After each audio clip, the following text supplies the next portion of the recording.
no voy a poder hablar mucho, pero sí Vale. quisiera arrancar primero agradeciéndoles a Eduardo y a Juanma por este trabajo que se comprometieron ya hace bastante tiempo y que tuvo unos resultados pues tan interesantes como los que hemos visto, tan entrañables, podría yo decir. Y claro, por supuesto, el agradecimiento total a ellos por este trabajo que se hizo ya el año pasado. Estamos primero pidiendo disculpas porque nos demoramos mucho en el lanzamiento, eso fue una cuestión nuestra, nos cogió como el tiempo, pero bueno, nunca es tarde, esperamos que esto nunca sea tarde. Entonces, nuevamente, gracias a Eduardo, a Juanma, obviamente a Salvador que nos acompaña hoy. Y yo quería simplemente decir una cosa sobre este número. Yo creo que es un número que es por un tema supremamente pertinente, pero que fue un número que se nos adelantó al tiempo. ¿Qué quiero decir con eso? Que la gente creo que no está preparada para este tipo de temas todavía y creo que el haberlo escogido como tema de la revista es fundamental y creo que va a despertar este tipo de, digamos, de reflexiones más adelante. ¿Sí? Fue una convocatoria que tuvo sus temas de recepción de artículos, etcétera, pero yo insisto en que es un tema supremamente pertinente y que Juanma y Eduardo se adelantaron a la época, por lo menos aquí. Y bueno, y eso me agrada muchísimo. Lo último que quería decir antes de darle la palabra a Lucas, sin no demorarme, es que gracias a la contribución de ustedes y otros números, pues la revista llegó al Q2 de Scopus. Estamos muy contentos, esto pasó hace muy poco tiempo, pero es gracias a todo esto que se ha publicado y a la labor de ustedes que logramos este reconocimiento. Entonces, nuevamente, muchas gracias y te dejo la palabra. Camilo, gracias y gracias por estar presente, ¿eh? Que para nosotros es muy importante que estés aquí. Eh, bueno, pues buenos días en Colombia, buenas tardes en España y buenas noches en Vietnam. Eh, yo estoy también súper contento de estar aquí, de estar presente en el lanzamiento. Como decía Camilo, es un lanzamiento como a contratiempo, ¿no?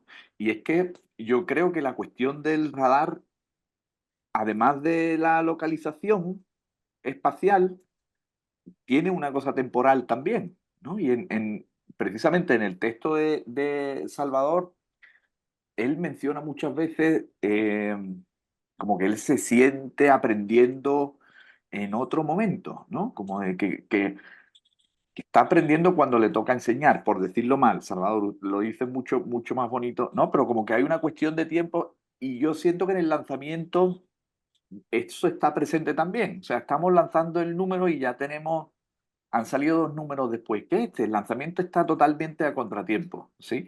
Pero me estaba pensándolo esta mañana diciendo, bueno, a ver qué voy a decir al comienzo y eso. Y me gustaba mucho eso. O sea, siento que es como, yo lo pensaba como una especie de trampa al tiempo, ¿no? Y a la memoria, como de decir, mira, que es que este ritmo tan acelerado de las cosas que no nos dejan ni disfrutar ni saborearlas, ¿no?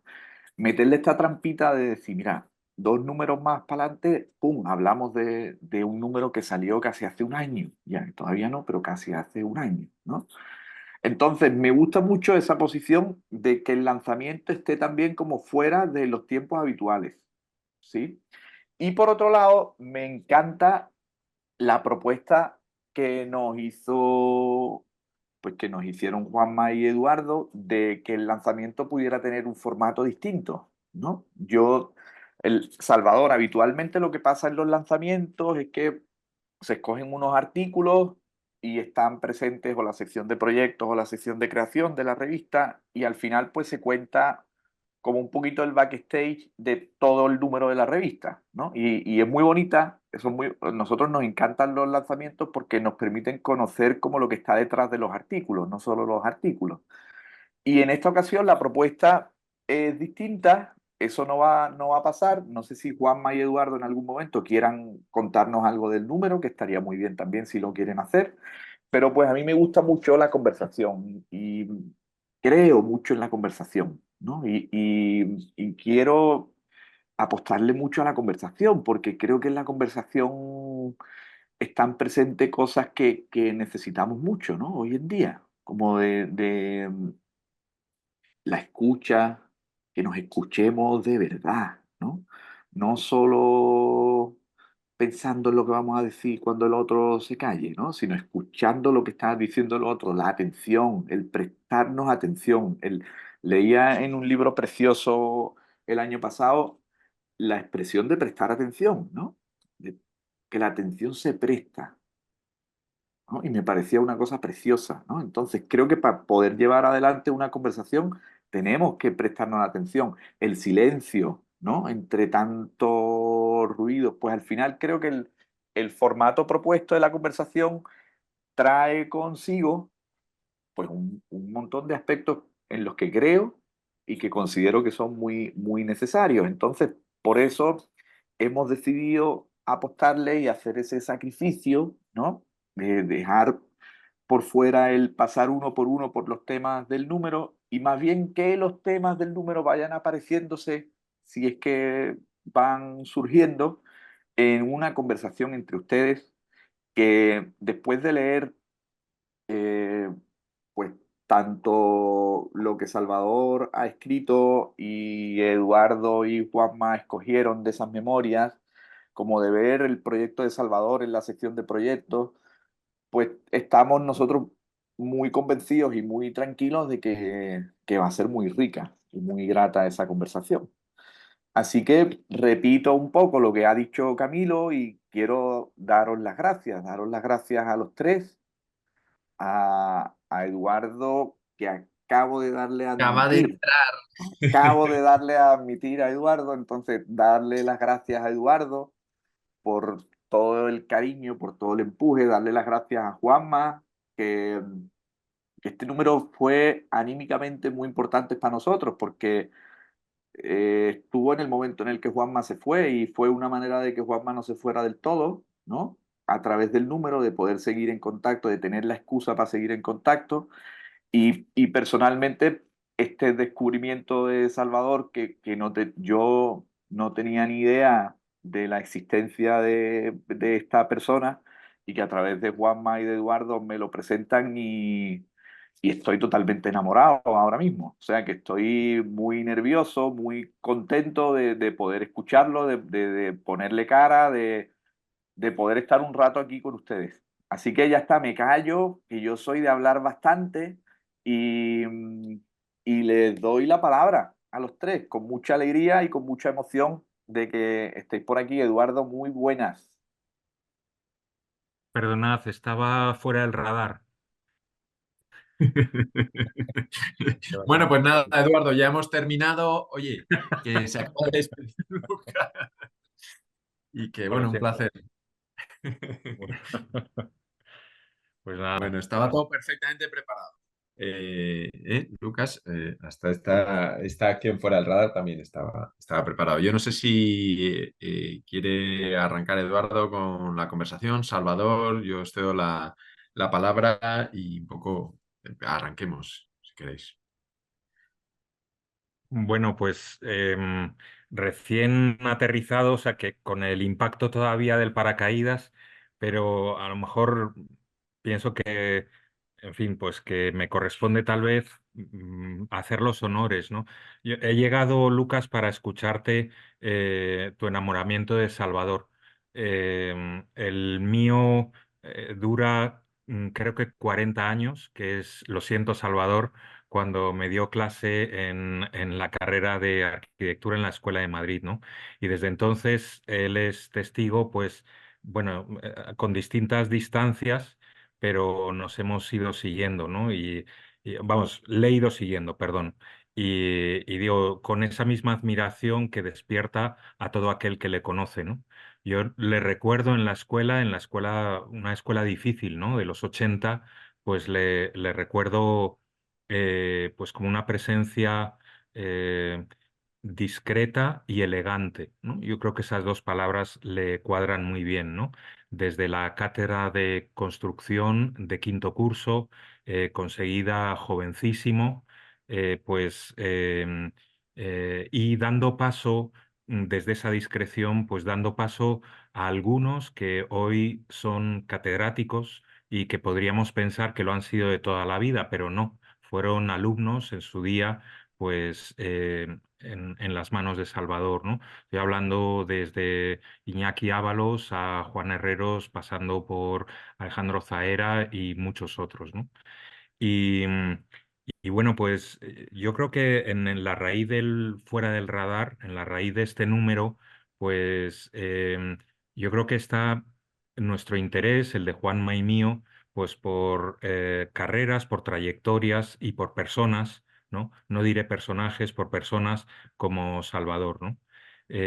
Personas que nos han demostrado con su actitud desde aquellos tiempos, pero sobre todo a través de su carrera, pues nos han demostrado pues cuál es la actitud adecuada o cuál es la actitud ejemplar para estar en este territorio tan difícil, tan complicado que es la arquitectura, ¿no? Que yo incluso diría que es la cultura, ¿no? O sea, leyendo a Salvador, ¿no? Sus intereses, ¿no? Sus ¿no? Pues todos los temas que trata, ¿no? Y que nos enseña que no son ajenos a la arquitectura, como no lo han sido a lo largo de muchos siglos, ¿no?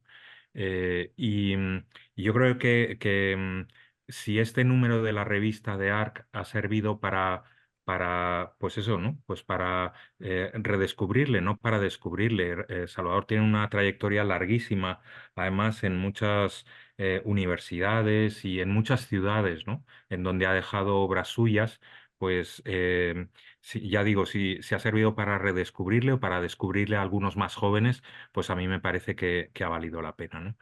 Así que, bueno, yo hago esta primera aproximación, este primer approach, ¿no? Y ya digo, todavía un poco, perdonadme, o sea, perdonadme sobre todo bueno, por mi torpeza con los ordenadores y con todo. eh, pero bueno, pues ya, en fin, ya estoy de pie por lo menos y me da, pues, si os Ah, parece, para pasarle eh, pues la palabra. No sé, Juanma, si quieres completar a lo mejor. Yo creo que, No, no, no. y Yo, yo, Salvador. yo creo que directamente, si te parece, podemos arrancar con la conversación. Yo estoy igual muy feliz y le voy a dar la palabra ahora a Salvador. Muy, muy feliz de estar aquí por muchas razones, por estar con Salvador, por estar contigo, Eduardo, que para mí es un tremendo honor, tú lo sabes. Y luego también, pues es un momento de reencuentro con personas que admiro, que adoro y con las que he podido pasar muchos años, los años posiblemente profesionales más bonitos de mi vida. Y algunos de ellos les veo en la cara y otros les veo ahí apuntados en el listado de personas que están escuchando y me emociona mucho el poder estar compartiendo con vosotros este momento que es para mí muy importante también porque traduce como muchas de las obsesiones y de los anhelos y de las búsquedas que he tenido como profesional, iba a decir, pero también como persona, y creo que se concitan mucho en este texto y en estos momentos. Entonces, para empezar, yo creo que lo más importante, y es ir al tema, sería como arrancar preguntándole a Salvador por qué piensa o qué opina de esto de fuera del radar. ¿Por qué estar fuera del radar o funcionar fuera del radar en términos de arquitectura te parece, Salvador, que es algo, digamos, pertinente? Bueno, pues primero muchas gracias por invitarme eh, y vamos al tema. Yo creo que el fuera del radar tiene una virtud o tiene, digamos, una característica que es muy positiva y es que no está repitiendo especularmente opiniones que se repiten y que se reflejan y que vuelven a repetirse, ¿no? En una multiplicación continua en los medios de comunicación, incluso en el pensamiento. Y yo creo que fuera de radar es ante todo una actitud escéptica de personas o personajes o sociedades que no creen al 100% nunca, ni que tienen razón, ni que están en el punto justo donde podrían estar, o que existen otros lugares que sería necesario visitar, ¿no? Es decir, es la creencia, es una visión probablemente que no es la palabra humilde, pero es el entendimiento de los límites. Y entonces entender los límites produce un cierto escepticismo, evita los entusiasmos que pueden dar lugar después a grandes fracasos, abren las expectativas y sobre todo rompen los lenguajes convencionales que se consolidan y que se reproducen a sí mismos. Pero yo creo que estar fuera de radar es una labor de investigación al mismo tiempo, ¿no? Es decir, es buscar. Y yo creo que esto en la cultura actual es muy moderno, es decir, yo creo que es muy moderno, y lo siento decirlo, es muy contemporáneo, casi de última ola, el revisar. Es decir, el revisionismo cultural es en estos momentos ya no solamente algo que está en la cultura woke, que está en todas las interpretaciones del mundo, iba a decir, sino que está en las actitudes de las personas inteligentes, ¿no? Esa especie de revisionismo que, que yo creo que es la puerta de algo, ¿no? No sé el qué, pero es la puerta de algo. Y yo personalmente me he movido siempre en esa actitud revisionista.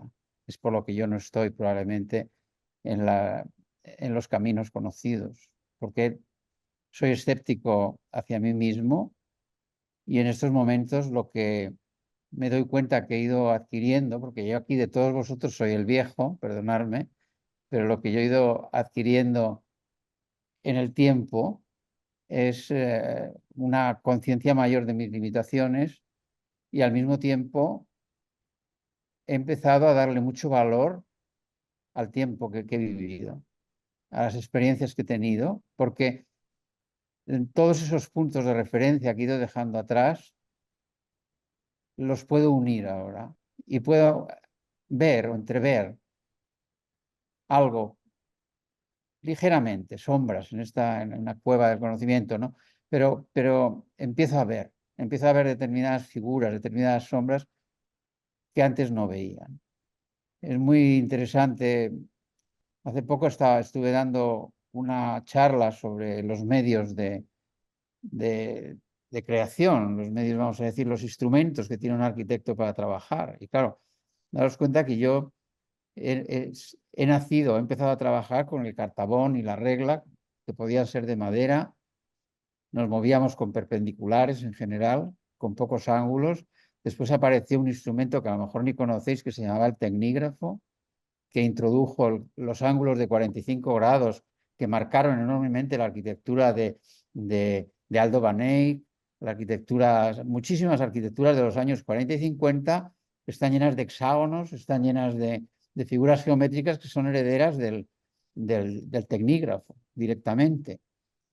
Después ya hemos saltado a una situación con instrumentos virtuales potentísimos y estamos en un momento en el que todas las ideas, incluso la presencia cada vez más potente de la traslación de las ideas a un mundo virtual, nos estamos moviendo en un mundo mucho más inmaterial, en donde la realidad es muy fluida. Me hablabais el otro día o me mandaba una nota, yo creo que Eduardo, sobre el concepto fluido, fluidez de la arquitectura, no me acuerdo ahora bien, ¿no? Pero realmente estamos aprendiendo a ver que la materialidad es muy efímera y que existe una realidad fluida, no material, transformable. Todo eso, claro, imaginaros el viaje desde el cartabón, el tecnígrafo, los primeros rudimentos de ordenadores a la situación actual. Esa es la perspectiva que yo puedo tener y que vosotros no podéis tener, lo siento, porque no lo siento, porque vosotros tenéis mucho más por delante que yo, pero realmente yo sí estoy en una altura que no significa más que vosotros, pero en la altura de la edad, que me permite ver un paisaje muy distante. Y esa distancia en el paisaje, en todas las direcciones, creo que me da una visión interesante, por lo menos, que en los últimos momentos me refuerza mucho la voluntad que he tenido siempre de no seguir ningún camino convencional, de dudar de mí mismo y de buscar. He sido un poco un fuera de radar de mí mismo. He buscado dentro de mí mismo cosas que yo mismo no esperaba y nunca he querido aceptar las que me venían inmediatamente, porque he entendido que eran ya algo existente y no me ha interesado. He sido una persona que probablemente intelectualmente he seguido lo mismo que en mi vida, es decir, he enseñado en muchos países y he vivido en muchos países y he acumulado muchas historias, ¿no? Y esa es una actitud intelectual, que esa es la que yo creo que si hago un poco de introspección probablemente me caracteriza, con muchísimos errores, es decir, porque sin equivocarse no se pueden hacer las cosas. Yo recuerdo que Fuller examinaba a los alumnos preguntándoles cuántas veces se habían equivocado en el año, ¿no? Y un alumno que se hubiera equivocado muchas veces le parecía un alumno brillante por definición, porque yo creo que esa es por dos razones. Primero, porque se equivocaba porque trabajaba. Segundo, porque reconocía que se había equivocado, lo cual quiere decir que es la piedra fundamental del aprendizaje, ¿no? Entonces yo creo que esa ha sido un poco la trayectoria que he seguido y me siento familiar en el concepto de fuera de radar, es lo que os puedo decir. Eduardo. Sí, esto, hablábamos también, Salvador, preparando este número y también la jornada de hoy, hablábamos de esto, que hay algo de fuera del radar o fuera de los límites, ¿no? O sea, este territorio, ¿no? Al que te has referido y que has descrito, ¿no? Pues que hay una parte que tiene que ver con la actitud, ¿no? Pero hay otra parte que tiene que ver con la geografía, ¿no? Que tiene que ver con, bueno, pues, y que van en paralelo seguramente, ¿no? Es decir, que hay un salir de la zona de confort, pues que tiene que ver con la fidelidad a uno mismo, ¿no? O con la búsqueda del propio camino, ¿no? Que a veces, pues, nos sorprende, ¿no? Cuando empezamos a preparar el número, Juanma y yo nos sentíamos, por diferentes motivos, pues, expatriados, ¿no? Y seguramente por eso también, pues, hay una afinidad, ¿no? Por eso, ¿no? Nos hemos buscado y nos hemos encontrado seguramente, ¿no? A mí me gustaría también, Salvador, si te parece bien, pues que hablases de tu experiencia viajera, ¿no? De tu condición de viajero, ¿no? No de turista, ¿no? Sino siempre o casi siempre, pues como docente y como arquitecto, ¿no? Y finalmente también a lo mejor un capítulo especial pues dedicado a tu asentamiento en Vietnam, que por lo que sé, no estoy seguro, toca su fin, ¿no? No sé si de esto también querrías tratar, ¿no? No, bien, bien, me parece una pregunta interesante. Yo estaba pensando antes también que si entendemos el conocimiento de la arquitectura o el oficio o la creencia o, digamos, la fe en lo que pensamos que es lo que podemos hacer, lo que realmente también ha desaparecido, y eso es parte de las manifestaciones actuales, es la geografía de la arquitectura. Es decir, la arquitectura ha perdido su geografía, es decir, ya no existe unos límites geográficos precisos de lo que es el conocimiento de la arquitectura. Incluso se puede decir que se han perdido esos límites y que sabemos, como en épocas muy antiguas, que existen otros muchos territorios en los que pueden existir intereses similares a los nuestros. Es decir, que empiezo a leer la arquitectura, o a lo mejor la he leído siempre, en una dirección contraria. Es decir, la arquitectura para muchos arquitectos puede descomponerse en determinadas funciones, estructuralistas, sociológicas, estéticas, de comunicación, estrictamente funcionales. Sin embargo, yo creo que yo parto o por lo menos creo que ha sido así muchas veces, o por lo menos creo que también puede ser así en el futuro. Existen muchos centros geográficos de muchísimos conocimientos, de muchísimos intereses, que en algún momento determinado se pueden constituir como arquitectura. Es decir, pero el país en sí mismo de la arquitectura, la geografía perfectamente delimitada de la arquitectura, evidentemente ya no existe, porque se está no abriendo, sino se está hipercomunicando. Empieza a aparecer muchos teóricos en estos momentos que cuando ya no hablan de geopolítica, no se habla de geopolítica, se habla de geopolítica, pero hay algo que es muy importante, que es que existe en las geografías convencionales unas geografías superpuestas. Es decir, imaginemos que en el futuro Nueva York se declara independiente y decide constituir un país con Madrid. Y Madrid constituye un país con Nueva York y con Londres, o con Bogotá, no lo sé. Ese es un país, pero es un país que tiene unos límites geográficos distintos. Se va a mover con una hipercomunicación y sus intereses pueden ser los mismos. El otro día leía algo chocante y es que el comercio internacional de Irán e Israel es potentísimo.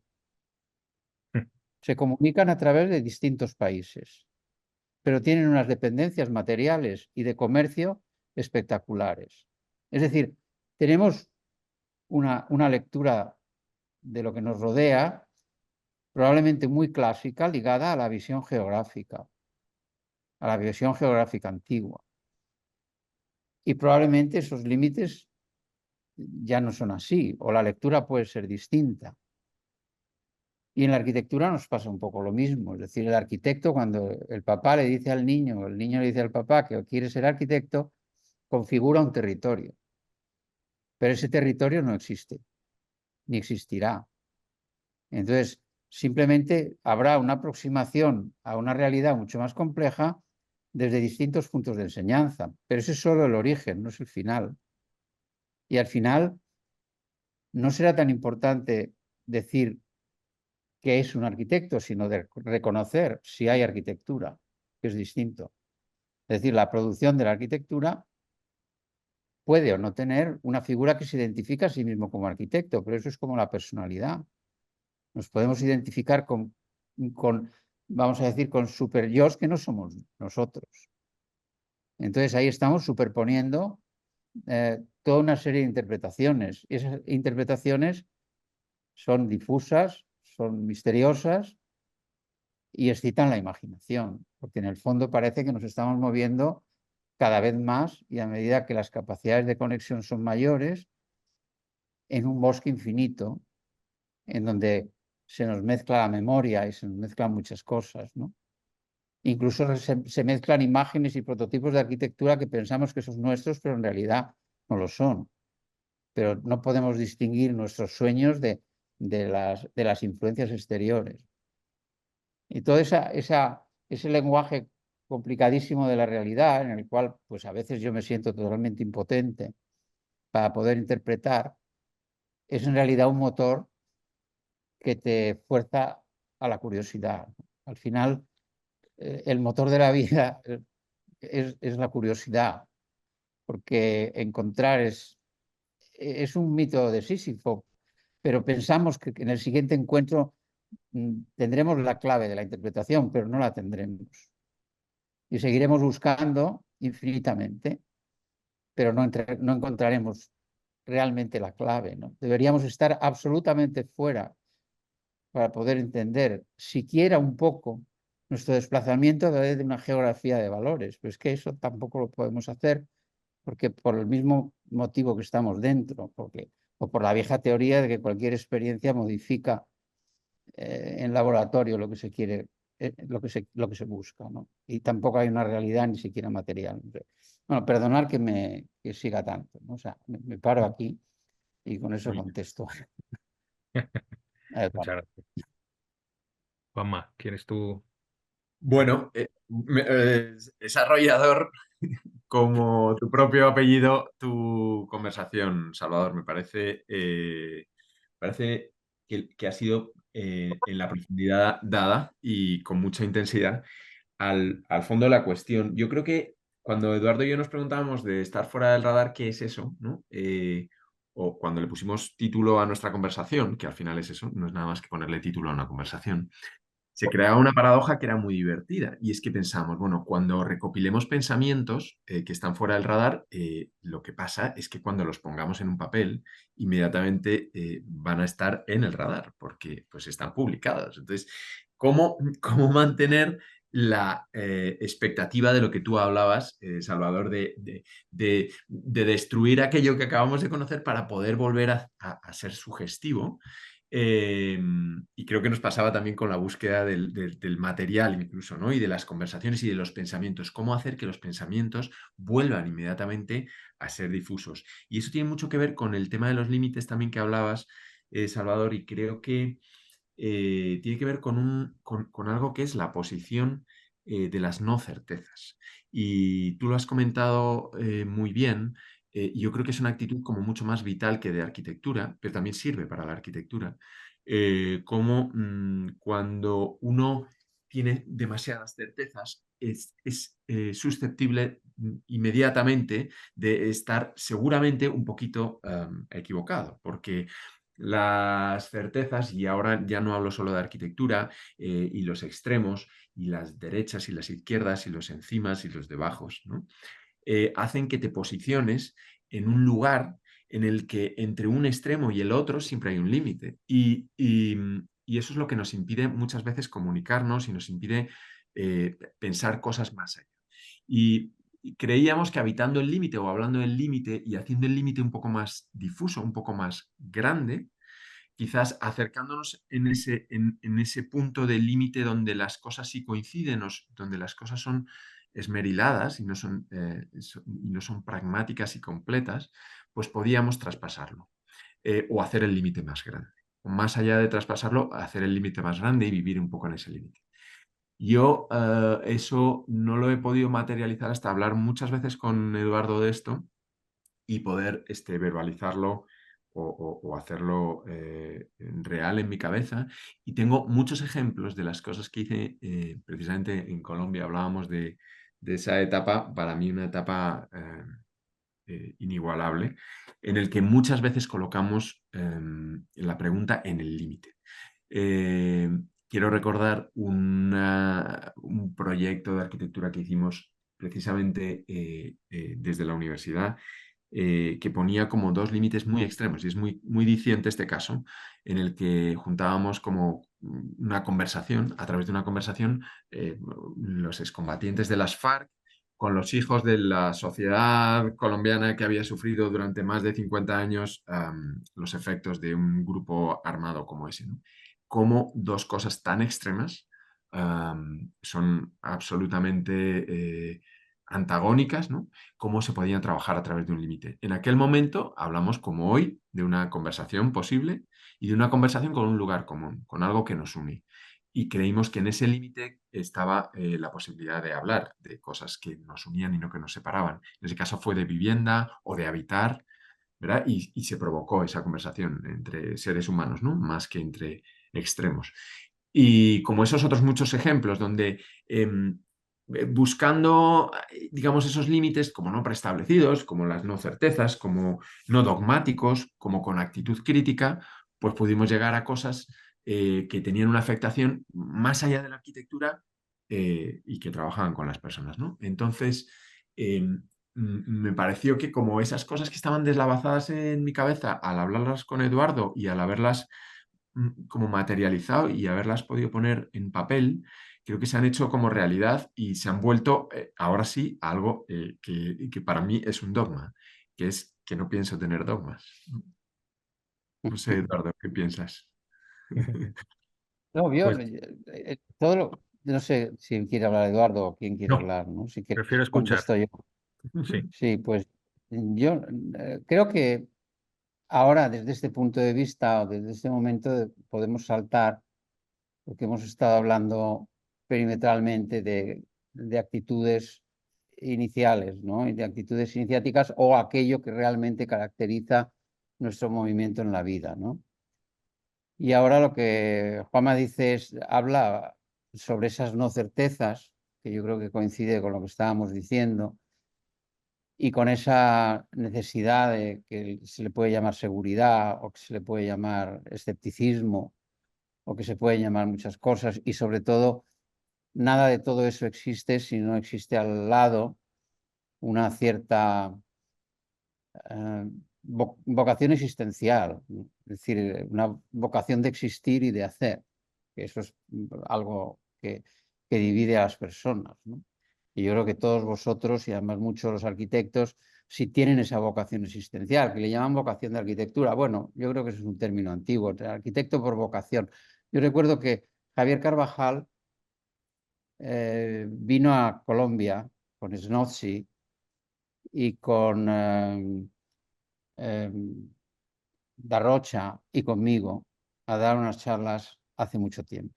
Fuimos a Medellín, a una universidad que tiene un nombre como Universidad Católica, no me acuerdo bien, en Medellín. Y Javier Carvajal me decía cosas que me parecían, era un gran arquitecto y era una gran persona, pero decía cosas enormemente, entre comillas, antiguas, ¿no? Decía, si yo volviera a nacer, volvería a ser arquitecto. Y yo le decía, mira, yo si volviera a nacer, a lo mejor sería otra cosa, porque en realidad soy yo mismo y haré lo mismo de un modo u otro.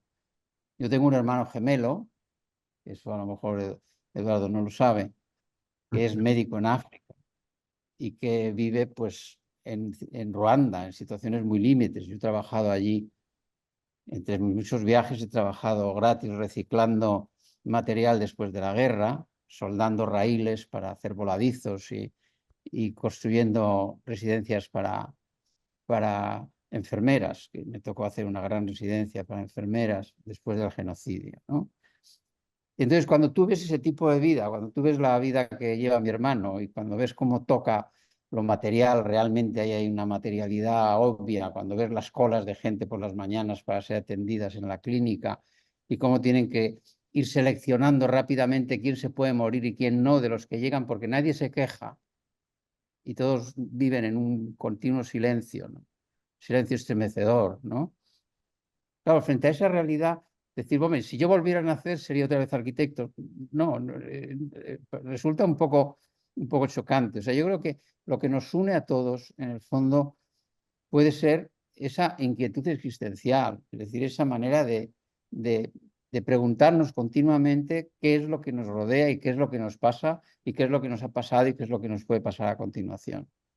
Esa necesidad de conciencia, de autoconciencia de dónde estamos, en el momento en el que estamos, yo creo que esa es una actitud intelectual, pero es una actitud responsable. Y yo creo que eso sí es algo que hoy día tiene un gran valor, ¿no? Es decir, esa actitud de responsabilidad que puede moverse en el límite que se quiera mover, pero que es fundamental, ¿no? Esa actitud responsable. Y yo creo que ahí es donde a lo mejor podemos empezar a establecer un puente, y me gustaría que Eduardo o Juan o quien quiera de vosotros lo hiciera, ¿no? Realmente en la traducción. Es decir, tenemos que traducir. Eso también nuestra obligación. Es decir, es traducir las ideas, porque somos arquitectos, en una cierta materialización, que puede ser tan inmaterial como nos produzca la inteligencia artificial, pero que tiene que conformarse, es decir, conformar. Tenemos que traducir nuestras ideas en forma. Y esa forma puede ser simplemente una forma intelectual, o puede ser una forma que en su día podría ser material, o puede ser una forma que nunca va a existir, pero que es posible de crear, ¿no? O sea, nuestro campo es infinito en ese aspecto. Y ahí es donde yo creo que, por ejemplo, sería interesante pensar en la pedagogía, ¿no? En una pedagogía verdaderamente abierta, en donde realmente se transmitieran todos estas no certezas, este escepticismo, como un punto de partida importante para ayudar a conformar, ¿no? A dar forma del modo que sea, ¿no? A aquello que creemos, aquello en lo que creemos o que pensamos que puede ser útil, porque también la utilidad no la podemos olvidar, ¿no? Hay una responsabilidad y utilidad. Y hay una serie de valores mínimos, que no son mínimos, que son máximos, porque son aquellos que no podríamos nunca dejar, ¿no? Que no podemos olvidar. Hay una frase, hay una historia muy bonita de un filósofo español muy reaccionario, pero muy interesante, que fue Eugenio d'Ors, que se planteaba una pregunta. Si se provocara un incendio en el Museo del Prado,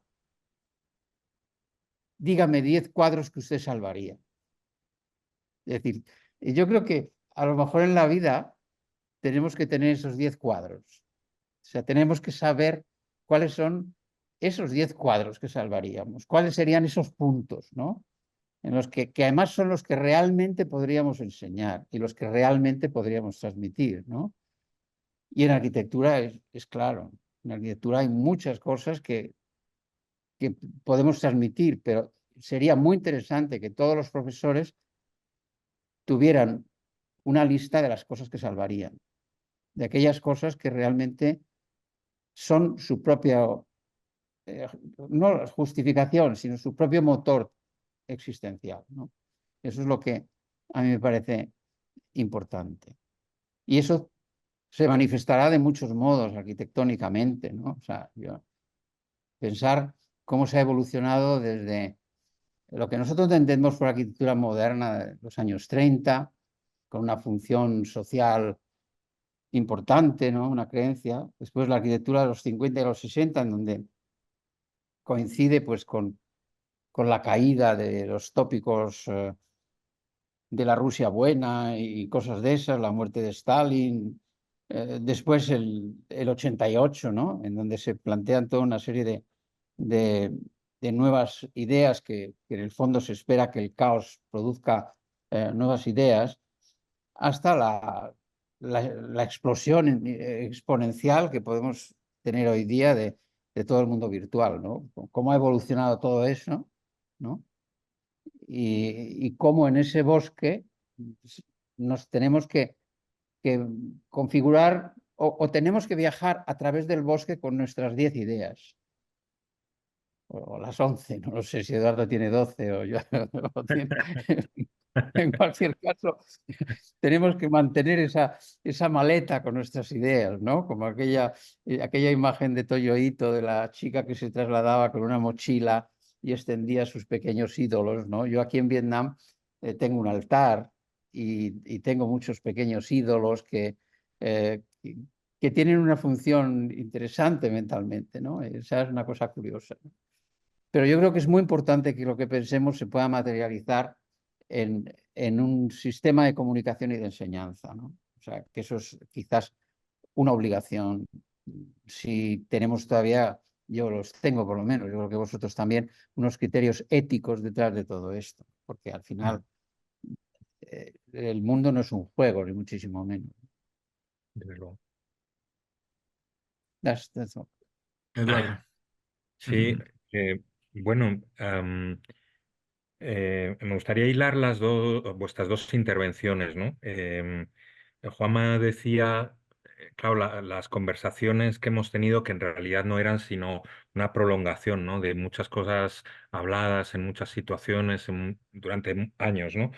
Esto pues, y como que claro, hablábamos de esto que ha dicho él, ¿no? em, publicar según qué cosas, pues podría de alguna manera desdecir esta situación de fuera del radar, ¿no? O sea, digamos, amplía el radar y tal, ¿no? Y claro, en verdad, esa es una preocupación un poco, me parece a mí, académica, ¿no? En el sentido de que eh, existe un radar, o existen en verdad tantos radares como personas, ¿no? Yo creo que el discurso, ¿no? El relato, ¿no? La narración que acaba de hacer Salvador, pues en realidad habla de un radar personal, ¿no? De la fidelidad a ese radar, un radar que además es provisional, ¿no? Que, bueno, pues sujeto a cambios, ¿no? Es decir, que capaz de detectar nuevas realidades y de seguirlas incluso, ¿no? Un radar útil hasta que deje de serlo, ¿no? Un radar que ilumine a otros, ¿no? Esto que acabas de decir, Salvador, ¿no? Pues la responsabilidad y la utilidad.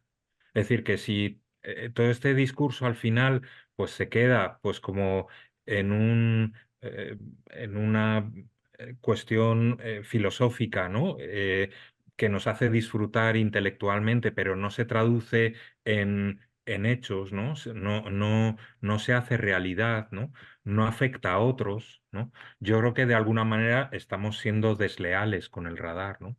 ¿Para qué queremos estar situados? O sea, o para, aunque sea provisionalmente, aunque sea personalmente, si no es para hacer, o digamos, para desarrollar, para desplegar, eh, eh, eh, pues, digamos, nuestra visión, ¿no? O para desplegar también, pues, nuestra vocación, ¿no?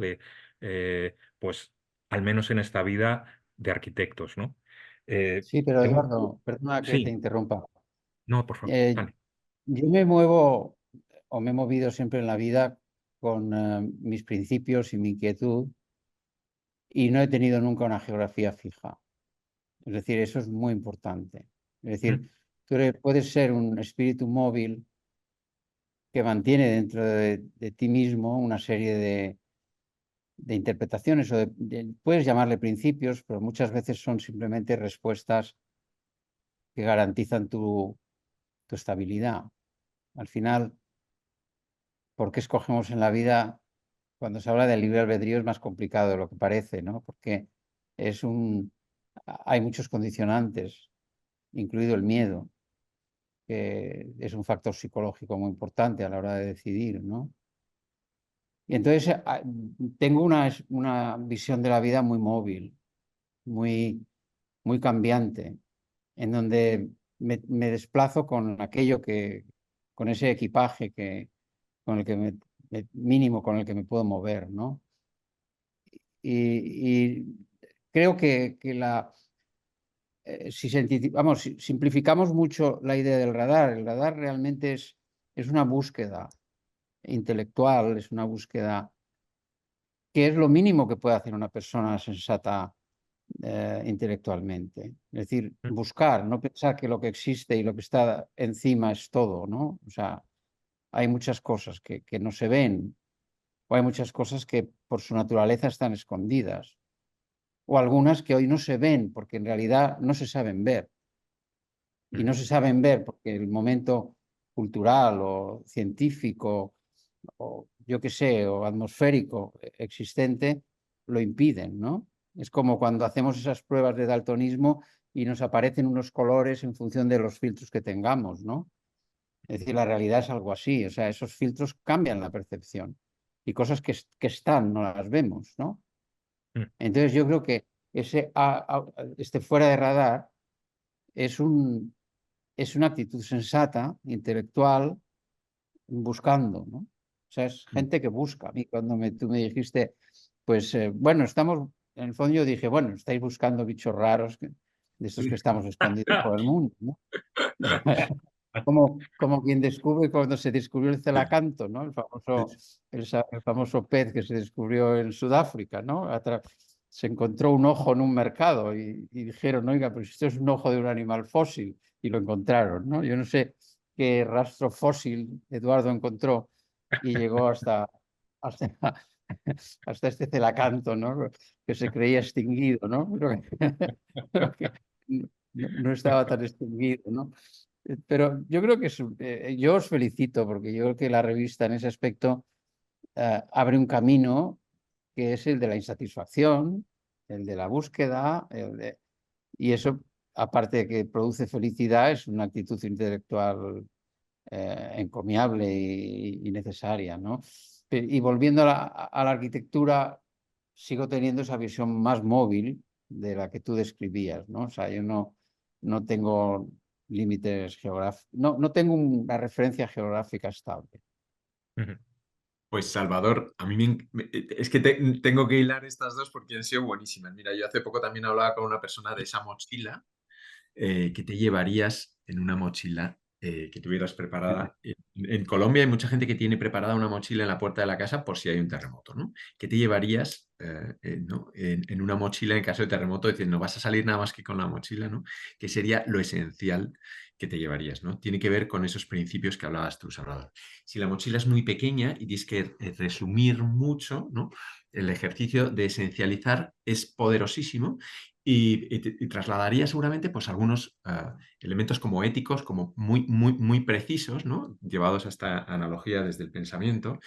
Y si la mochila es pequeña, entonces puedes llenarla de otras muchas preguntas. Yo creo que hay una cosa que a mí me viene como surgiendo en la cabeza como reiteradamente, que es cómo desde la arquitectura se pueden hacer más que buenas respuestas, buenas preguntas, ¿no? Y creo que cuando la pregunta, cuando tú tienes poco en la mochila y tienes muchas ganas de preguntar y de investigar, tienes pocas certezas y pocos dogmas, eres mucho más capaz de estar atento y de escuchar, pues como un niño es capaz de preguntar sin agüero, ¿verdad? Y pregunta cosas pues muy evidentes a lo mejor, pero que solo la inquietud de no saber o de no tener certezas o no tener dogmas o a priori te permite ser más atento, ¿no? Hablaba Eduardo al principio de una, o Lucas, de una conversación atenta.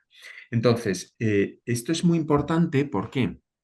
Porque las preguntas en cada lugar y yo sí creo que la arquitectura pues está deslocalizada, pero al final aterriza en un sitio, ¿no? Y cuando aterriza en un sitio, pues hace las preguntas inteligentes o legítimas o oportunas. ¿Y qué es una pregunta legítima? Pues yo creo que una pregunta legítima es la que se basa en una escucha activa del lugar o de las personas o de la cultura o de la sociedad o del momento que está teniendo ese lugar en el que tú con la arquitectura vas a transformar. Yo creo que esto, por ejemplo, en Colombia las preguntas son unas, en Vietnam otras, en España son otras. En Colombia a lo mejor son más esenciales, más relacionadas con la dignidad humana, con principios básicos del habitar y del existir. Y en España son otras las preguntas, ¿no? Y en Vietnam seguramente otras. Y yo creo que el ejercicio, por ejemplo, de la docencia que hablabais, creo que tiene que ver con enseñar o no tanto enseñar, sino poder hacer formular a los estudiantes cuáles son sus principios activos fundamentales, su mochila que se llevarían en un terremoto y enseñar a hacer las preguntas adecuadas. Porque creo que en la pregunta adecuada eh, probablemente lo que haya que construir es un qué mucho más importante que el cómo. Y hemos vivido muchos años de edificios que mostraban cómo era el arquitecto, en vez de decir cómo son las necesidades o los qués o los para quiénes o los por qué, mucho más importantes que el cómo, ¿no? Y cuanto a la arquitectura se descentraliza del propio diseño, sino que se va hacia la esencia de la pregunta, creo que es una arquitectura mucho más, o puede ser una arquitectura mucho más eficaz, mucho más inteligente, eh, mucho más profunda, esencial, mucho más ética seguramente, y desprovista del ego, ¿no? Del arquitecto. Y lo que tú decías, Salvador, de la traducción es cómo un arquitecto es capaz de traducir cosas que están en el aire, capturarlas, coordinarlas y hacerlas materiales. Yo creo que eso muchas veces no es nada más que estar atento a una lectura de un lugar, de un paisaje, descubrir los saberes que existen en ese sitio, las bondades y traducirlas en una acción que transforma o que aporta a esa transformación. Y yo creo Y que yo- es mucho más sencillo enseñar a aprender a hacer preguntas que a dar respuestas, porque los conocimientos y las habilidades pues van a cambiar en el tiempo y sin embargo creo que no va a cambiar en el tiempo la actitud crítica y eso es el germen como yo creo que de transformaciones o de respuestas. No sé. Sí, pero te diría una cosa. Yo creo que preguntar es muy difícil, o preguntar es la clave de la vida, del conocimiento, ¿no? Es decir, en realidad cualquier persona, un científico, un arquitecto, un médico, lo que al final acaba haciendo es una traducción de lo que le rodea en términos inteligibles en función de su momento cultural o incluso de una proyección más ambiciosa, ¿no? O sea, al final el arquitecto es un poco un traductor, pero cualquier científico es un traductor. Es por lo que yo no me considero muchas veces muy arquitecto. O sea, yo creo que nado en un mundo, una especie de sopa múltiple, de ensalada mixta llena de inputs y de curiosidades y de cosas, ¿no? En donde lo que más me interesa es preguntarme. Es decir, porque detrás de una pregunta puede o no haber, pero puede haber una respuesta, ¿no?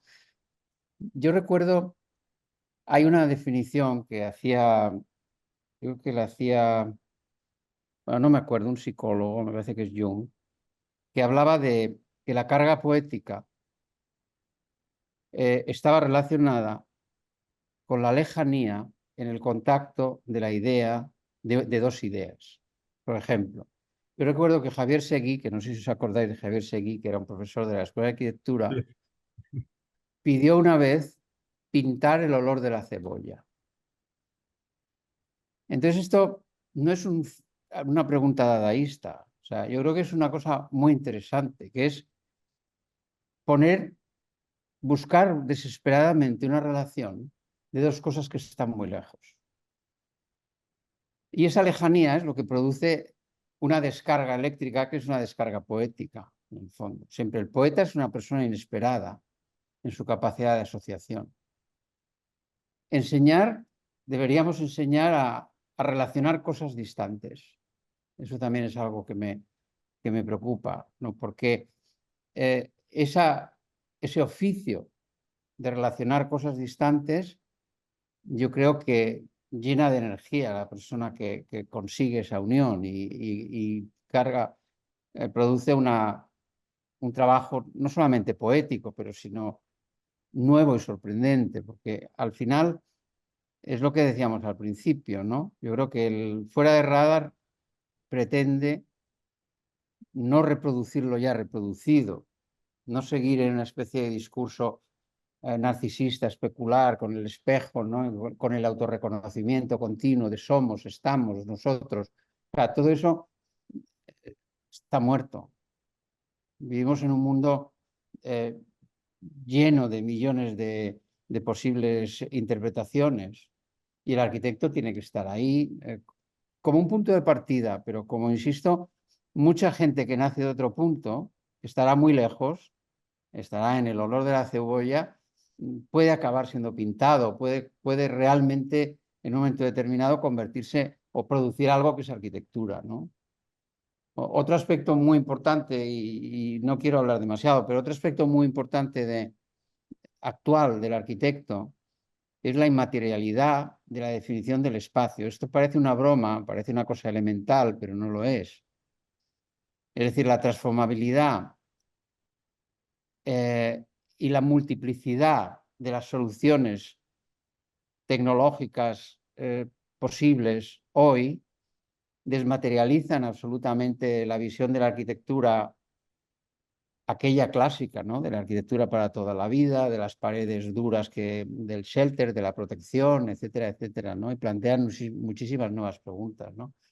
Y yo creo que es ahí donde los nuevos arquitectos y los arquitectos que estudien ahora acabarán entrando, ¿no? Porque eso al final va unido a la tecnología, evidentemente, pero va unido a la interpretación de la tecnología y a la capacidad de asimilarla. Y yo creo que esa capacidad de asimilación de la tecnología es otro de los aspectos fundamentales de la pedagogía, ¿no? Enseñar a asimilar lo existente, ¿no? No sé quién decía, Jean Prouvé decía que si las arquitecturas fueran como los aviones que tuvieran que despegar, que estarían todos los arquitectos estrellados, más o menos, decía, ¿no? Porque no despegarían nunca, ¿no? Entonces yo creo que ese arquitecto que consigue que las cosas despeguen, ¿no? Es el reto nuevo que, insisto, no estará ligado tan claramente a ninguna formalización material convencional, ¿no? O sea, yo escribí un artículo, Eduardo, yo no sé si tú lo leíste, un artículo de una chica que se acerca a su casa, a una casa del futuro. Probablemente no lo conoces, pero te lo mandaré, porque dialoga con la casa y la casa se va transformando. La casa, cuando ve a su usuaria que se acerca, vibra como un perrito que conoce a la gente, ¿no? Y ella dialoga con la casa, que palpita, ¿no? Y después dentro tiene un...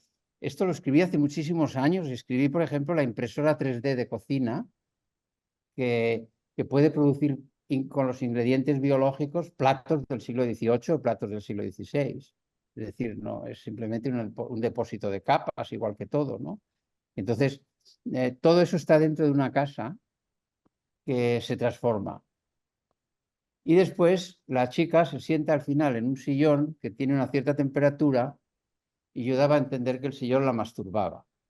Y entonces todo esto, pues al principio no querían publicarlo los arquitectos, los del Consejo Superior de Arquitectos, pero al final la chica que llevaba el artículo me dijo, bueno, Salvador, a mí el artículo no me ha gustado mucho. Dice, pero ¿dónde venden ese sillón? Me dijo.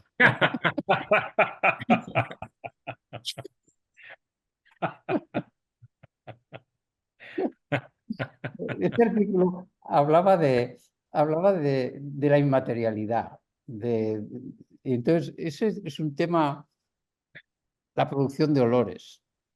O sea, los olores no existen, pero se pueden comprar olores.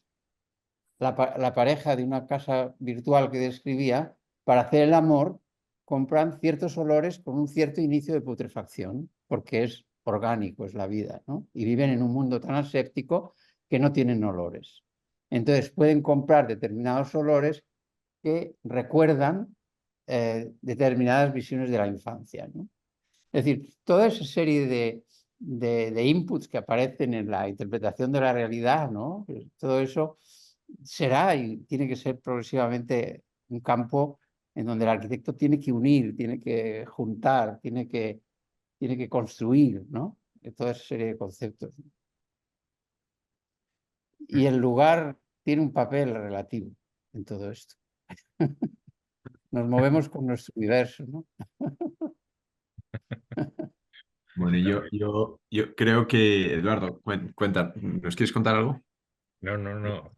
No, Es no. que A mí me encanta la conversación, Salvador, porque está llegando a unos grados que como que deshace todo punto de anclaje, ¿no? Y creo que en el deshacer cualquier punto de anclaje solo nos ha quedado la mochila y apenas, y es pequeña y lleva muy, muy pocas cosas, ¿no?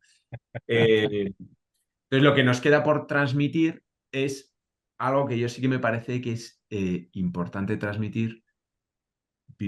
Vivo un poco enfadado últimamente con el tema de la docencia porque sigue un poco anclada, está un poco atrás en el tema de las mediciones, que mide solo, es capaz de medir, o todavía solo es capaz de medir en gran medida conocimientos, habilidades, memoria, capacidad y tiempo, y no es capaz todavía de medir actitud.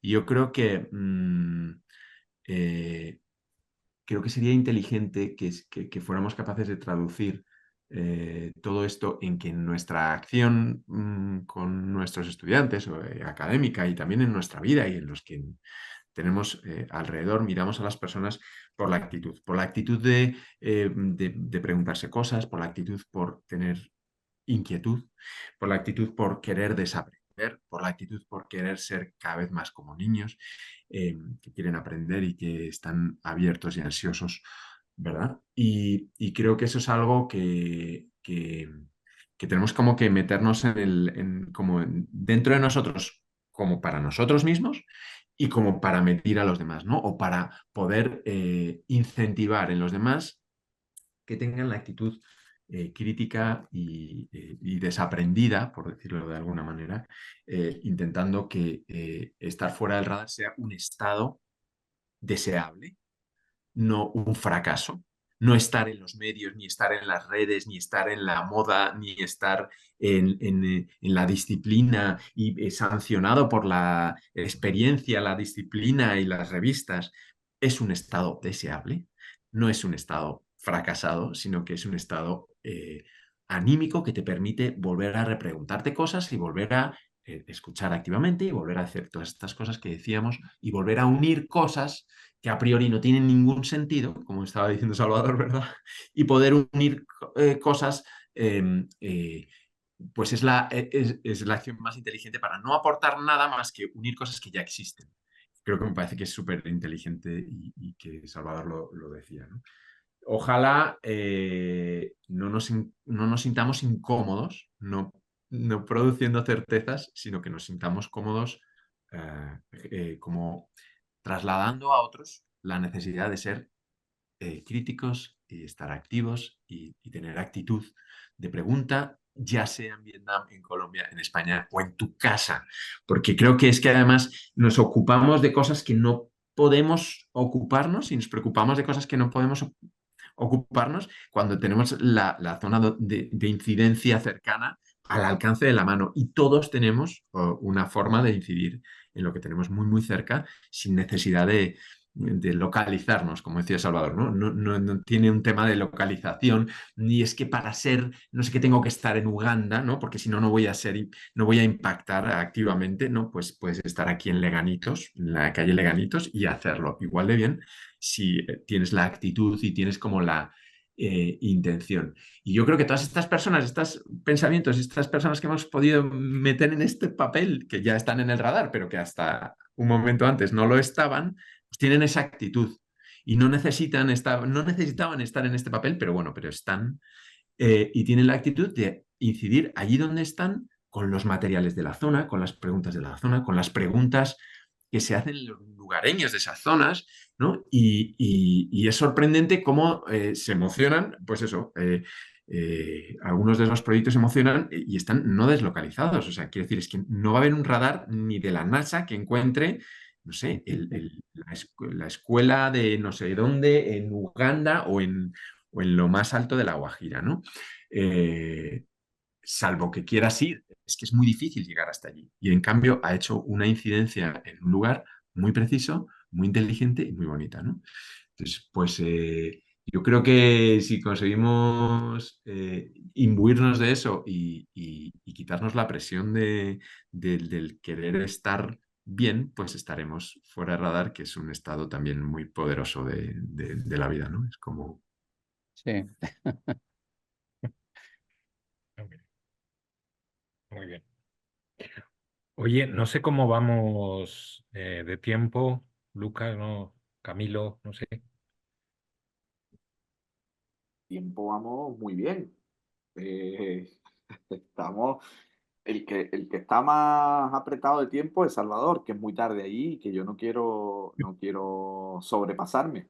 Pero yo me llevo aquí No, no, escuchando a tranquilo, los no, no. tres la vida. O sea, ustedes mandáis. Si queréis que paremos, está perfecto. Y si queréis que sigamos charlando un poquito, si tenéis algunas cosas más que comentarle a Salvador, yo encantado, por mí encantado. Tenemos tiempo. Ustedes mandáis con total Yo, tranquilidad. yo Yo le sí, voy a hacer, sí, yo le sí, voy a hacer una tenéis cosas que pregunta. estar encantado, sí, sí, Vale, encantado. vale, fenomenal. Yo le voy a hacer una pregunta a Eduardo. Yo no sé si él tenía la sospecha cuando arrancamos este. Claro, porque dices, venga, vamos a encontrar gente que no. Locos, como dice Salvador, nos vamos a encontrar locos por ahí.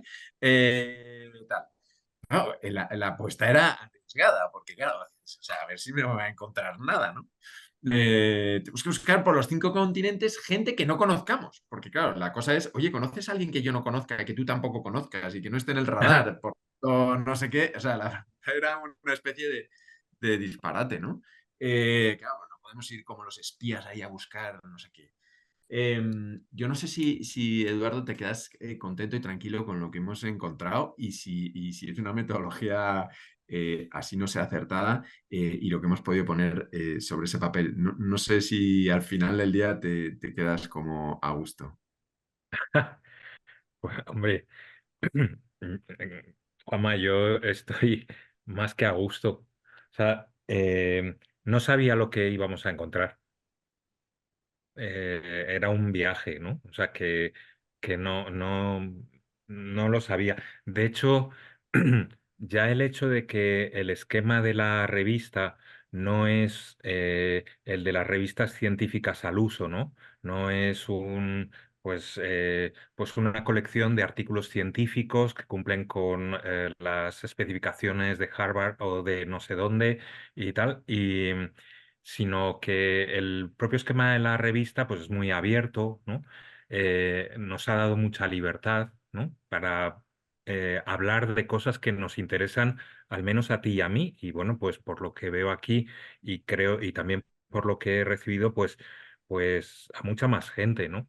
Eh, Hay mucha gente a la que le he enseñado la revista y, y me ha dicho que por qué no le avisé antes, ¿no? O sea, que por qué no pues para enviar cosas o para participar o para interesarse o para seguirlo mejor y tal, ¿no? Incluso este apartado de creación, ¿no? Que es tan original de The Ark, ¿no? Y que a mí me parece también que desde el primer momento que nos lo explicaron, o por lo menos a mí, ¿no? Pues Lucas, ¿no? Y Camilo, pues, y el propio Juanma, ¿no? Que pues este apartado pues que también le da como, ¿no? Permite como ajustar, ¿no? Como em, esto ahorzar, ¿no? ¿No? Esto modificar, ¿no? El tender, ¿no? Escorar, ¿no? El trabajo, pues yo creo que también ha sido un hallazgo, ¿no? Esto no ha podido estar hoy aquí Iñaki Bergera, el fotógrafo y arquitecto, ¿no? Esto, pues que ha aportado, pues este reportaje, ¿no? Sobre el encuentro, lo releía esta mañana, pues dice, no, pues no es fácil encontrar un enclave donde se plasme con tanta intensidad la relación entre arquitectura y territorio, ¿no? Y se refiere a este reportaje sobre el proyecto fallido de Álvaro Sisa en Panticosa, ¿no? Que yo creo que a la vez ilustra en varias capas, ¿no? Pues lo que queríamos, ¿no? No solamente pues esta decadencia del Star System, ¿no? Esta decadencia pues de arquitecturas valiosas, pero desacertadas, ¿no? También refiriéndome a lo mismo que estabas hablando tú ahora mismo, Juanma, ¿no? Sino también, o sea, lo hace gráficamente, ¿no? Es decir, que pone ante nuestros ojos, pues, cómo los errores de partida, las preguntas mal formuladas, producen monstruos, ¿no? Que es esta naturaleza feraz que no perdona y que en el momento en que uno se descuida, pues, digamos, se apropia, ¿no? O recupera lo que era suyo, ¿no? Que son estas fotografías de la ruina de Panticosa, ¿no? Eh, Así que sí, yo, claro, además, no solo eso, porque en el camino, pues claro, pues yo he conocido mejor a Lucas, que ya le conocía, pero tal, ¿no? Pues algo a Camilo, algo a tus alumnos, Juanma. Y luego, pues claro, yo tengo que reconocer, y lo siento, Salvador, pero, pero claro, eh, cuando yo le propuse o le propusimos a Salvador, ¿no? Pues participar fue él el que nos propuso, el que nos dijo, mira, tengo esto en las manos. Y claro, de pronto dices, bueno, claro, pues es que no nos hemos equivocado porque no sabíamos lo que buscábamos. Ahora lo que hemos encontrado, pues desde luego está fuera del radar, ¿no? Pues son las memorias, pues, ¿no? De alguien que efectivamente, pues yo creo que no solo por edad, pues claro, de pronto tiene una perspectiva pues muy rica, ¿no? Pues muy densa, ¿no? Muy larga, ¿no? Pero yo insisto en que no solo por edad, me parece que hay que tener los ojos abiertos pues para ver muchas cosas, ¿no? Yo deseo, la verdad es que claro, es una declaración parecida a esta que ha hecho Lucas antes, ¿no? Yo me acerco a personas ahora, y sé que me vais a envidiar, pues yo soy muy amigo ahora de César Ortiz Echagüe. Está aquí en Madrid, ha cumplido hace poco 96 años y de vez en cuando quedamos para merendar, porque es lo que el médico le deja, ¿no? Y claro, es que estar un rato con él pues y él como que le da, ¿no? O sea, como que, bueno, pues que, o sea, va soltando perlas, ¿no? Va soltando, pues bueno, es algo, y yo creo que yo he descubierto pues que tengo esta tendencia como a buscar, seguramente porque no los he tenido nunca, ¿no? Pues a buscar maestros, a buscar, eh, pues, compañías, ¿no? De gente que sabe más. Por eso también antes he dicho cuando me has preguntado, Juanma, ¿no? Pues ¿tienes algo que...? No, no tengo nada. Yo prefiero escucharte a ti, a Salvador, a Lucas, a quien quiera intervenir, porque en el fondo es también me parece es mucho más enriquecedor, ¿no? A lo mejor más egoísta, pero es mucho más enriquecedor. Entonces, claro, esto Juanma y yo lo sabemos, claro, los textos tuyos, Salvador, vamos, al que no los haya leído, yo se los vuelvo a recomendar, ¿no? Porque me parece que tienen esa nota poética, ¿no? De la que hablabas hace un momento, ¿no? O sea, ese saber explicar, ¿no? O sea, también, no solo saberlo explicar, sino haber vivido, ¿no? Haber, ¿no? Haber acumulado pues todos esos capítulos, ¿no? Y eso pues torpemente, pero también está explicado, ¿no? En los textos pues que hemos firmado Juanma y yo, pues bueno, pues cómo nos ha impactado, pues eso. Así que sí, yo estoy muy contento. No sabía lo que íbamos a encontrar. Me apetecía que no fuera una cosa convencional. Me apetecía que Y no no lo ha fuera sido. una... ¿El qué? Y no lo ha sido. Y no Y lo no ha lo ha sido. sido, y no lo ha sido. Por eso, pues, estoy muy contento. O sea que, y tampoco lo comparo porque como no tenía una idea de lo que quería que llegase a ser, pues en verdad, pues estoy muy contento con lo que tenemos en las manos. Muy, muy contento. Ya digo yo, por cierto, Lucas, me faltan ejemplares porque mucha gente se lo enseño y le digo, mira, es que es el último que me queda. Sí, sí, sí, sí, sí. Así que así estamos, ¿eh? O sea que, Vamos que lo pues, Me tiramos, tienes, Camilo, me por tienes, favor. O sea, me tienes ¿el qué, Salvador? sí, no, que me tenéis que guardar uno a mí porque ahora Claro, cuando me fíjate. voy a vivir a Italia ya dentro de 2 o 3 meses y, y bueno, será más fácil vernos, ¿no? Claro, claro, sí. Pues sí, sí. pues a mí, Este, Eduardo, me parece lo mismo. No era una pregunta sesgada y tendenciosa, porque sabía la respuesta. Pero me apetecía provocarla porque creo que también la respuesta ha sido como muy fuera de radar, ¿no? Y lo sabíamos. O sea, el propio inicio era desesperante porque dice, arranca con esto, y dice, muy bien, y dice, me quito todas las piedras del suelo y no sé por dónde camino. Entonces, cualquier cosa que decíamos, vamos a hacerlo de esta manera, no, no, no, no, eso está dentro del radar, nos volvimos un poco locos, o sea, un poco frikis, como hablando de, no, no, no me hables que eso está en el radar, no me llames por teléfono que eso está en el radar, ¿no? Entonces, nos volvimos fuera del radaristas, muy divertido. Entonces todo no nos valía. Y convertimos un camino en un método. Y caminar, avanzar, lo convertimos como en un método. Teníamos una mochila súper vacía, muy pocas ideas. Y yo creo que las hemos llenado de un montón de ideas de gente que han ido apareciendo como setas. El tema de Iñaki me pareció increíble, la paradoja de el Star System derrotado me pareció un hallazgo extraordinario. Los propios artículos de investigación que yo creo que no les cogían en ningún lado, ¿no? Pues aquí tenían cabida muy, muy variopintos y muy desesperantes.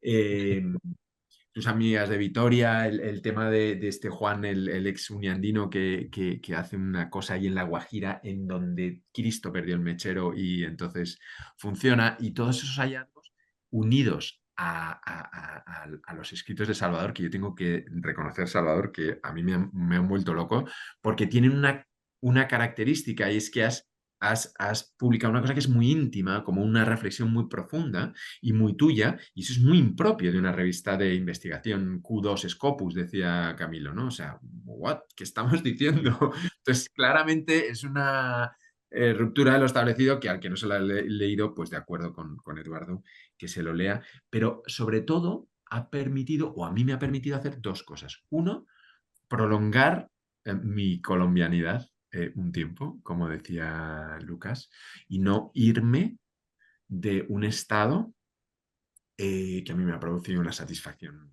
tremenda en una época de mi vida y que lo va a prolongar y va a seguir siendo así, porque es un estado de ánimo, no es un lugar.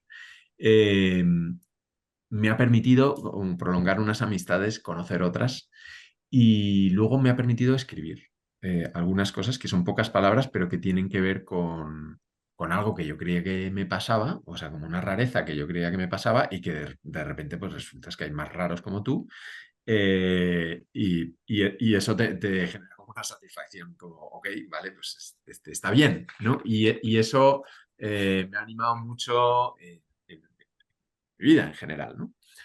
Y por eso pues te agradezco muchísimo esa dosis de confianza, Eduardo, de poder asumir el reto este tan marciano. Y cierro como empecé, agradeciendo de verdad a la Universidad de los Andes en general, a Claudia Mejía, que estaba por ahí, que saludo extraordinario para ella, para todos los profesores que conocí, que pude estar. Hola, Clau. No, o sea, qué gusto ¿Cómo vas? poder volver a estar con vosotros, así sea en la lejanía, con Camilo, con Lucas, o sea, esa cosa de Chiclana y qué cosa más maravillosa. Y pues no voy a decir nada más, pero sí quiero como mandaros un abrazo, Claudia y Camilo y Lucas y a todos, de verdad, y un agradecimiento eterno por lo que me disteis, me enseñasteis, me permitisteis hacer y nada, que os estaré siempre muy agradecidos a todos de haberme permitido conocerme un poco mejor. ¿Eh? Gracias. Qué bueno verte, Juanma. Muy chévere. Yo quería, perdonadme un segundito, aprovechar ahí para abrir un momentito por si hay alguien que nos haya estado escuchando que quiere hacerle alguna pregunta tanto a ustedes dos como a Salvador. No sé si haya alguien sin ningún tipo de compromiso, ni me ha faltado, pero no sé si hay alguien que quiera participar de alguna manera. Mira, ahí Antonio. Antonio ha levantado la mano. Antonio, por favor, adelante. Buenos días, ya casi tardes, bueno, tardes muy tardes para otros. No muy interesante escucharlos. Me presento, me llamo Antonio Sue, estoy haciendo pregrado en diseño, pero muy interesado en la arquitectura, entonces quería como tener un acercamiento a, pues a ustedes y a estos nuevos planteamientos e ideas que quizás son difíciles de encontrar. Yo quería preguntarles, no puntualmente a ninguno, pero cuando hablaban de aprender a relacionar esas cosas distantes, cómo lo han vivido ustedes, cómo lo ven posible y cómo en diferentes disciplinas han logrado conectar em, esas cosas que quizás no tienen una aparente relación en sus carreras y quizás en sus vidas, ya que el conversatorio pues tuvo como esa naturaleza de no irse hacia lo académico.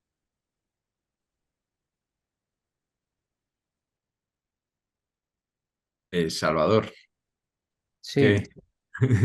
Adelante. Bueno, yo he tenido, creo que he tenido muchas experiencias que se aproximan a esto que estábamos comentando, ¿no? Por ejemplo, algo que me ha preocupado mucho, no que ha sido el motor de muchas de las cosas que he hecho, ha sido la conexión y la traslación de percepciones hacia la arquitectura, ¿no?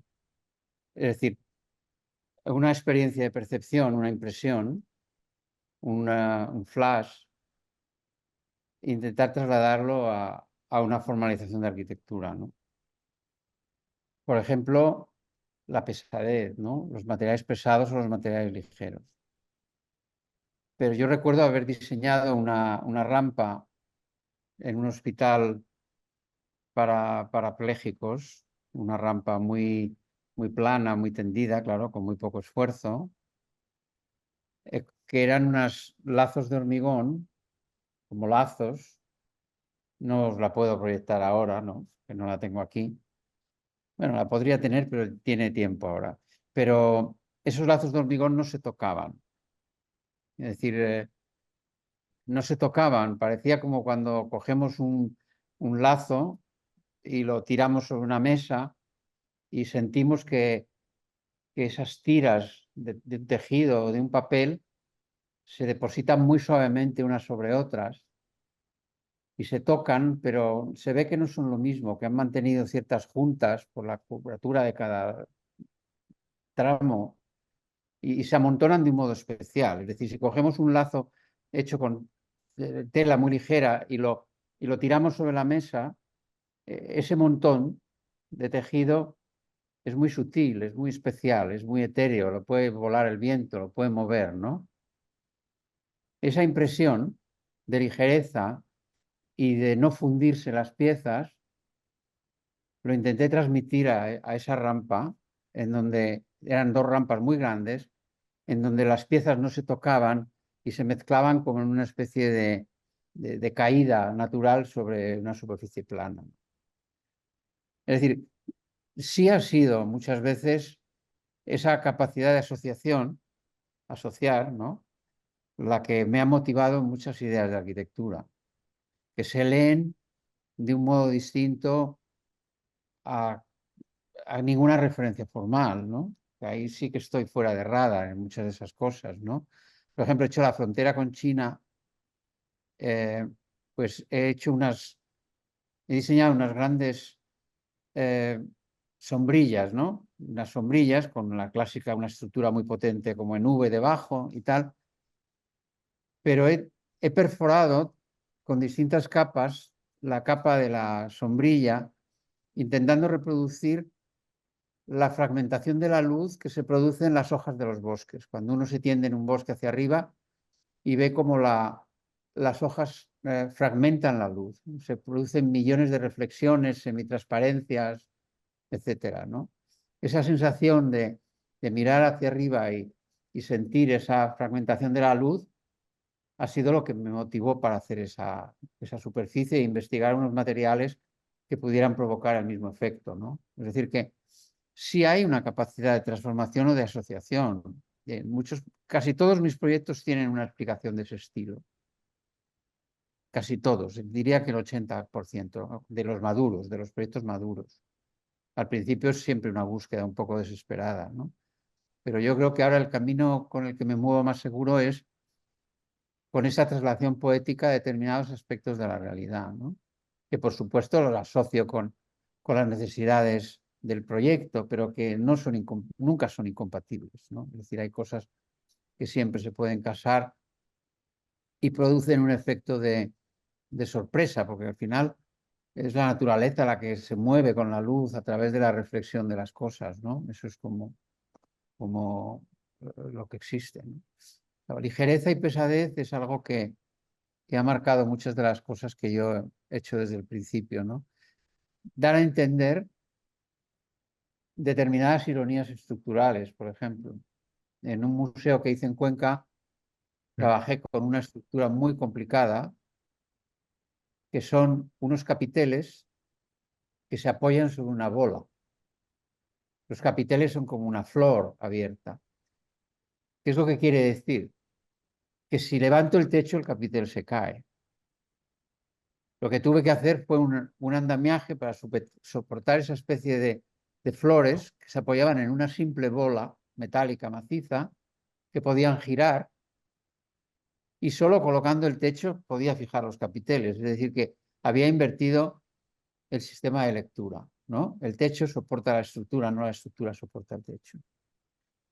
Ese tipo de juegos a lo mejor son juegos intelectuales sin más trascendencia, pero al final están detrás de las secretas razones en las que proyecto. Que al final todo el mundo tiene esas secretas explicaciones que no son confesables porque pueden parecer pueriles, o porque pueden parecer parte de descubrir parte de nuestra vida que no queremos descubrir, ¿no? O sea, pero siempre hay secretas razones. Y detrás de muchos de mis proyectos hay esas razones. Hay una reproducción de impresiones de la vida, de la naturaleza, de la pesadez, de la luz, de cosas de ese estilo. Pero de un modo no convencional, ¿no? Sino en determinados detalles, ¿no? Yo creo que soy un arquitecto fragmentario. Casi todas las cosas que hago son trozos y algunos están bien. Pero esa es mi manera de ser, es mi manera de hacer, ¿no? Son discursos incompletos. Es como si yo fui un niño hiperactivo, y yo creo que los hiperactivos saltamos, ¿no? O sea, mi vida ha sido hiperactiva y me he movido por muchísimos sitios siempre. Y ahora, por ejemplo, Eduardo me preguntaba, bueno, Vietnam ha llegado a un punto, ¿no? Entonces, hace poco estuve en Padova, donde tengo todos mis grandes amigos de la universidad, porque yo trabajé en Venecia un tiempo, y de golpe nos reunimos todos y pensé, tengo que recuperar mis conversaciones. Tengo que volver a tener esas charlas infinitas con la gente que realmente los mensajes pueden ser solo la mitad porque la otra mitad lo entienden. Hay un entendimiento gestáltico de casi todo lo que dices, ¿no? Solo iniciar una palabra y ya te dicen sí, lo sé, porque saben de qué vas, ¿no? Entonces, tenía una gran nostalgia de ese mundo intelectual. Son en realidad gente de la literatura, de la medicina en Padova, es una ciudad universitaria maravillosa. Y entonces volví a Vietnam, me senté en la mesa y dije, vuelvo a hacer la maleta, es decir, vuelvo a Padova. Y me están esperando y he encontrado una casa maravillosa, estáis invitados, del siglo XVI, en el casco histórico, y algún día pasáis por allí, pues allí me tendréis. Qué bueno, qué bueno. Bueno, ¿alguna otra cuestión antes de que cerremos? ¿Algún otro comentario?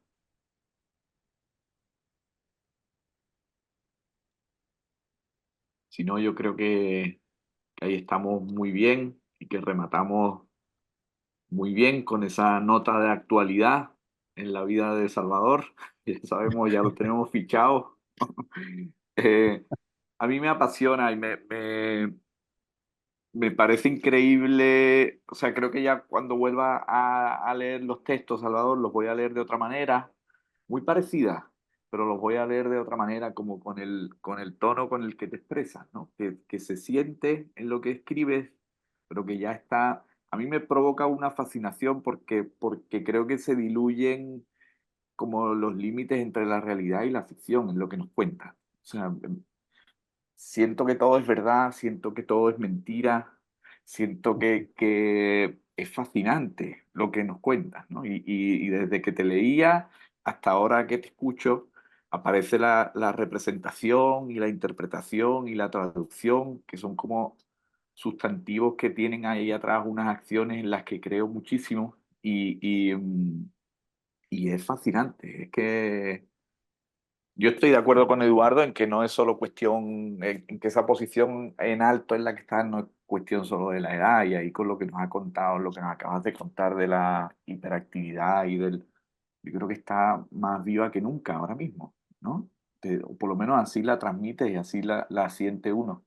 Me da mucha alegría que vayas a poder reencontrarte con estas personas, que vayas a poder tener esa conversación. Me da mucha alegría esta conversación que hemos tenido, que habéis tenido hoy, que nos habéis dejado ser testigos y presenciarla, porque ha sido una maravilla y me parece que es un remate y un broche precioso para el número. No es que se cierre nada, ni mucho menos, el número sigue estando muy abierto, pero pues es un pasito más en la historia del número que me parece importantísimo. Yo quiero además darle las gracias a, a todo el mundo que ha hecho posible todo, ¿no? Como que ha hecho posible que Salvador, que estos dos personajes hayan hecho lo que han querido, ¿no? Por un lado, que hayamos tenido estas 2 horitas casi de conversación tan amena. Entonces yo quiero darle las gracias a Manuela, que está por ahí, que ha sido tu interlocutora, Salvador, a través del correo, que has estado muy atento a las cosas que Manuela te iba pidiendo y que Manuela ha estado muy pendiente a todo lo que le iban mandando, a Camilo, por supuesto, a Juanita, que ha estado ahí pendiente del lanzamiento y de coordinar todas las cosas, a Adriana, desde la coordinación de las publicaciones, a todas las personas que en cada número están trabajando con nosotros, haciendo la corrección de estilo, a Alberto, haciendo la traducción, a Tiziana, un montón de gente que hay ahí, que al final son clave para que todo salga para adelante y para que las cosas salgan bien. Estamos muy contentos, muy contentos por este rato, por este número y de verdad daros las gracias de corazón. Y ojalá, Salvador, de verdad nos veamos nos veamos por algún lado, en algún lado. Eso espero. Eso. Gracias a vosotros por invitarme. Muchísimas gracias, Salvador de corazón, Eduardo, Juanma, Camilo, Manuela y a todos los que seguís conectados. Un abrazo muy fuerte. Claudia, perdón. Adelante, Claudia. No, señor, nada, yo no tengo, ¿no? Felicitaciones a todos, está muy interesante. Se te levantó la Muy mano. bien. Eso, Yo no levantaste levanté la mano. mano, perdón. Yo quería Levantaste la decir mano. adiós. Iba a decir algo. Eso. Un abrazo fuerte y muchas gracias. Buenas noches. Muchas Hasta gracias. luego. Buenas noches. Chao a todos. Hasta luego. Chao. Chao, hasta luego.